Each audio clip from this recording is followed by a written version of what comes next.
It's a little loud, but what we have is this Locksmith van. So what we did was this lighting system. We did 10 of these accent lights, all on a switch right here. That can be reached as you enter the van from the side or from the driver's seat.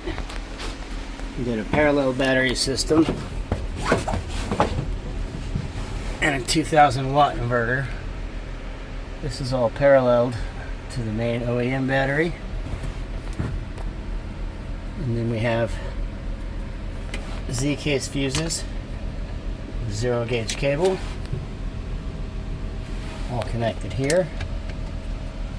We have a ground bus. We have the inverter mounted with 0 gauge cable straight to the auxiliary battery, and a small fuse module.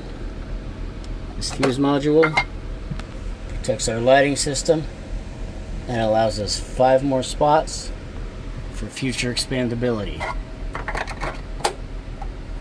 If you want to know what something like this might cost in your work van, give us a call, 479-225-9353.